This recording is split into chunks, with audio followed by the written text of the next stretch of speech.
जय श्री राम। रामायण सिंधी शायरी में व्याख्या हिंदी में पृष्ठ 163 लंका कांड। इसके पहले रावण अपनी दरबार में मंत्रियों और योद्धाओं से बात कर रहे हैं और उनको बता रहे हैं कि वानर सेना ने हमारी आधी सेना को मार दिया है। अब कैसी तैयारी करनी चाहिए, अपनी राय बताओ।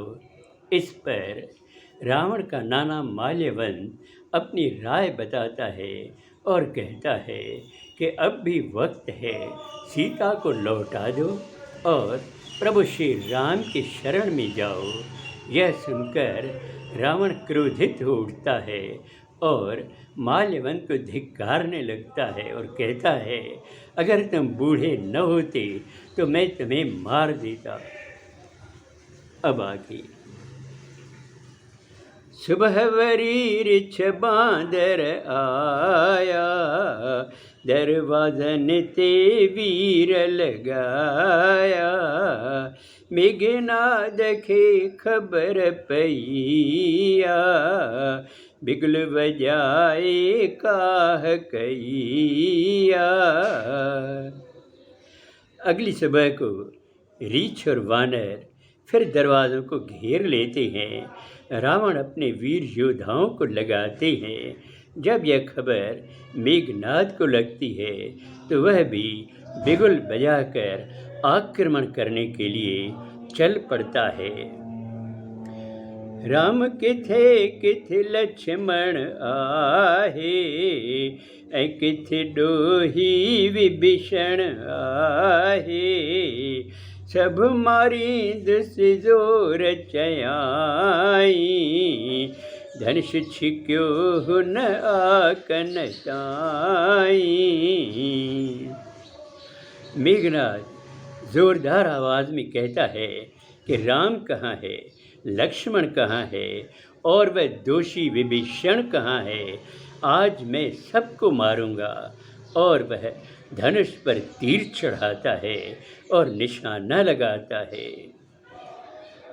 गड बिघणाई बाण अचंथा, जन पर वारा नाग डुकंथा।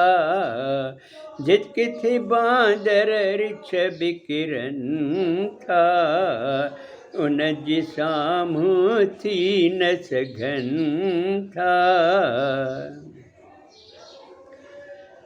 मेघनाद के धनुष से एक साथ कई बाण निकलते हैं और वे इस तरह आते हैं जैसे पंख लगे हुए सांप दौड़ कर आ रहे हों।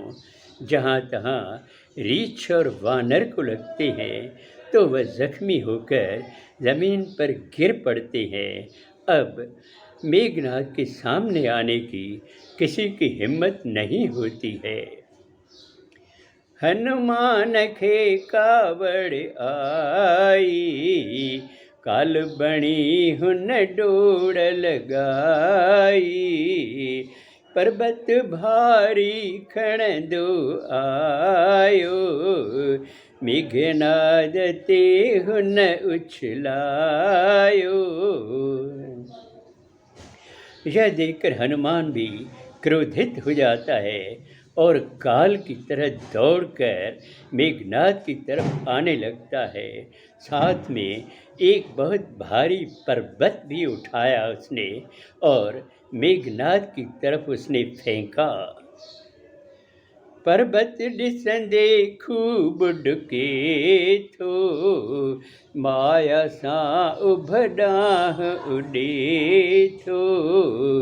हनुमत जे बल खेहु जाने, अचण न चाहे सामु हाणे। जब मेघनाद ने भारी पर्वत को अपनी तरफ आते देखा तो वह डर गया और डर के मारे आसमान की तरफ उड़ गया, क्योंकि वह हनुमान की शक्ति को जानता है। इसलिए वो उनके सामने नहीं आना चाहता। मेघनाद प्रभु डाह वने थो, वो बेहुदा बोल बके थो, तरह तरह जा शस्त्र हलाया, रांध करण जिय नाथ उड़ाया। फिर मेघनाथ प्रभु श्री राम की तरफ आते हैं और उन्हें बेहूदे शब्द बोलने लगते हैं और बक बक करने लगते हैं, तरह तरह के हथियार चलाने लगते हैं, पर श्री राम उन हथियारों को इस तरह मिटा देता है जैसे कोई खिलौना हो। अब आगे अगले सोमवार को। जय श्री राम।